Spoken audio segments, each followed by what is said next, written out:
Hi y'all, today I'm showing you how to make my strawberry almond frangipani tart. This is something I saw in a video of somebody vacationing in France, and they went to patisserie and they ordered this, and I was like, oh my gosh, it looks so delicious. So I came up with a recipe, and here you go. Please enjoy. Equipment and ingredients you'll need: a stand mixer, measuring spoons, a mixing bowl, a 4-cup storage container, a spatula, a 9-inch pie dish, a box grater, a large spoon, a rolling pin, a cutting board and knife, a 1-cup measuring cup, 1 egg, half a cup of ice water, 1 1/4 teaspoons of kosher salt, 2 sticks of butter, 1 cup of almond meal, 2 teaspoons of almond extract, half a pound of fresh strawberries, 3 tablespoons of flour, 1 cup of granulated sugar. You'll need to preheat the oven to 400 degrees. And here I'm just measuring out the flour. I always use white lily, everybody knows that. And I'm using all-purpose white lily flour here. I fork fluff the flour. And this is just my grandma's basic pie dough recipe. I've made it, I don't know, 5-6 times in videos, maybe more. I do sometimes use the leaf method, which is something I learned from a southern pastry chef, but 9 times out of 10, I just use my grandma's because I needed something that would be sturdy enough that I could take it out almost like a tart, and you'll see that at the end. And here I'm just grating. I always freeze my butter before I grate it. Just 1 stick of butter to 2 cups of flour and 1 teaspoon of salt.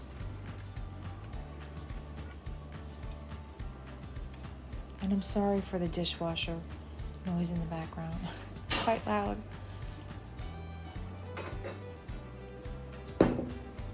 And once I have it grated, I'm going to put it in the flour, and I'm going to make sure that I completely coat the butter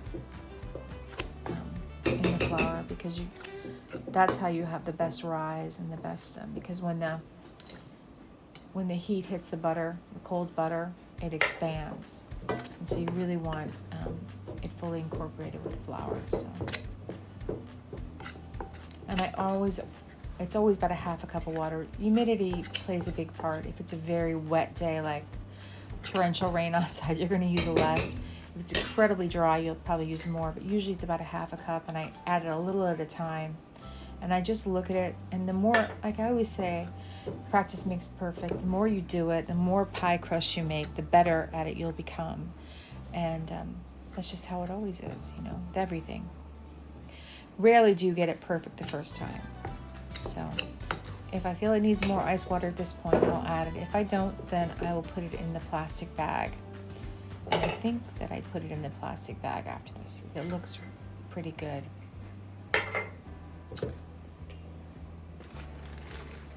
Yeah. And I just put it in my plastic bag. I don't remember who I learned this from. It was some chef.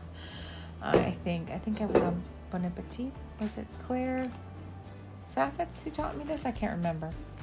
But she put it in a plastic bag, and then she would, no, it wasn't her, because she uses plastic wrap. She puts it in a plastic bag, and she forms it into a disc, and that's what I do now. And then I just put it into the freezer, and you can see it's perfect pie dough.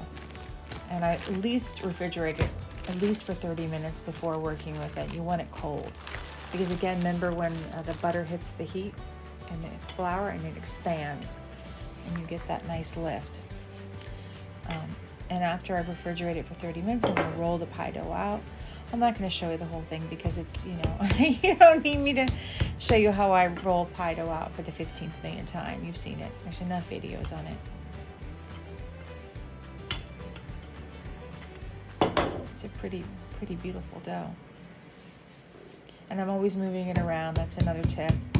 Always making sure there's enough flour down, flipping it over, dusting it off. I just want to make sure that it doesn't stick, because that's the worst. You roll it out and then it's stuck. And you're like, oh.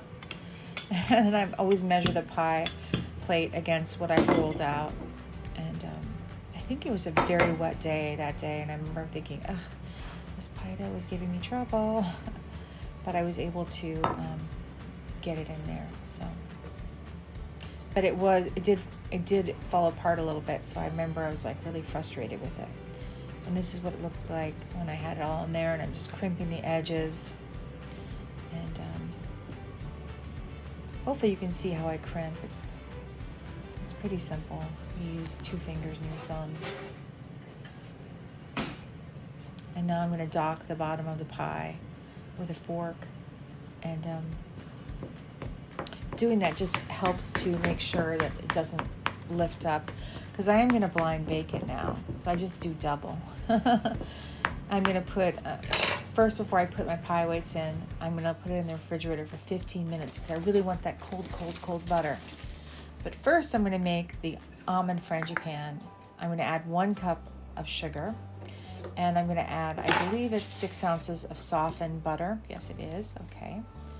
And I'm going to whip it up till it's light and fluffy and very pale yellow.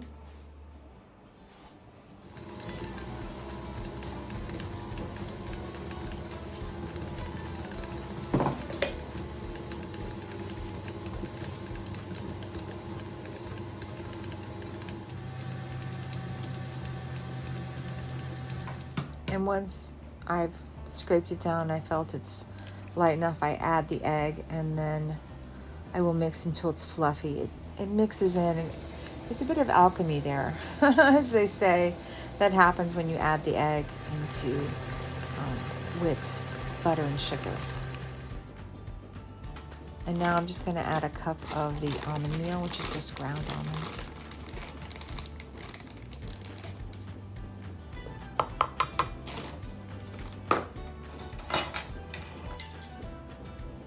And 2 teaspoons of almond extract.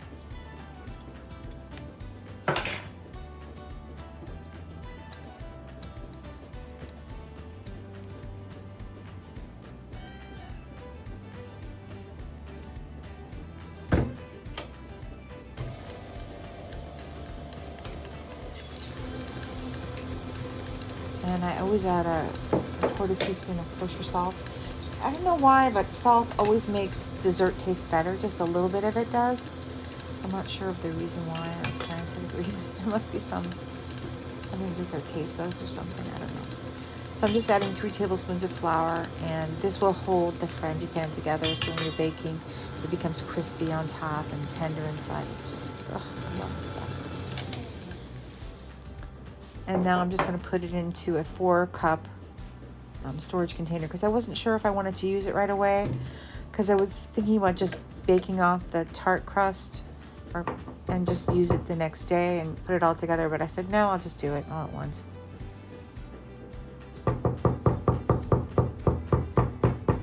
Because I was making a lot of things that day. And now I'm just going to clean out the strawberries. And once I bring out the pie crust from the refrigerator, I'm going to put some pie weights in. You'll see pretty fast the clip. And I just use some parchment paper and some beans. I'm going to blind bake it in the 400-degree oven for 20 minutes. And then once it's done, I'll bring it out and I'll take out the beans and everything. And now I'm just going to cut the tops off the strawberries and then cut them in half. Do you want to go outside? It goes pretty fast. I only use about half the container, really, of the strawberries. It was a pound. They were really nice strawberries. Strawberry season is just beginning, and so get beautiful ones now. I think that's enough. I let the blind bake pie crust cool before I filled it. You'll see it's very blonde. It doesn't have a lot of color on it. You're just trying to set it so it doesn't bubble up on the bottom, so everything stays flat. And that's why you do the docking and you put the I I use beans. You can buy fancy beads to put in the bottom, but I use parchment paper or foil. Works well. And I'm just spreading out the Frangipani and then putting the sliced strawberries in half, I sliced in half on the bottom. It comes together so fast. That's why I always like to keep the Frangipani some in the refrigerator, because what if I want to make a dessert, or if somebody comes over, I can whip something up so fast. Because I always keep pie dough in the freezer.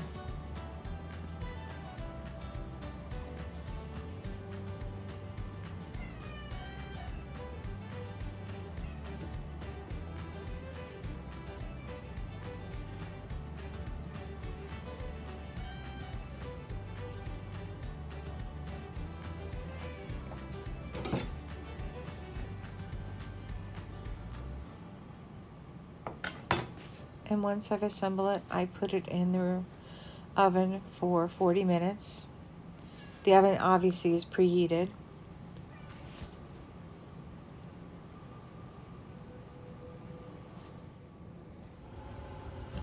And it's in the oven now, and it's going to be there for 40 minutes. And this is what it looks like. It's delicious, and if you make it, you'll love it. To help our channel grow, we're asking everybody to please like us, subscribe, and comment. That's so funny. Like us, please like us. But we stay hidden otherwise, because it's how the YouTube algorithm works. We won't get referred to other people, and we can't grow. And we want to grow. We want to get to 10,000 by the end of the year. So please help out. Thank you. I post videos every Tuesdays, Thursdays, and Sundays on a variety of topics: skincare, interior design, cooking, baking, and gardening. Thank you all for watching. We're very grateful for you coming on by. It's been a particularly hard week for our family, and we're very grateful for all the support everyone has given us. Please be blessed.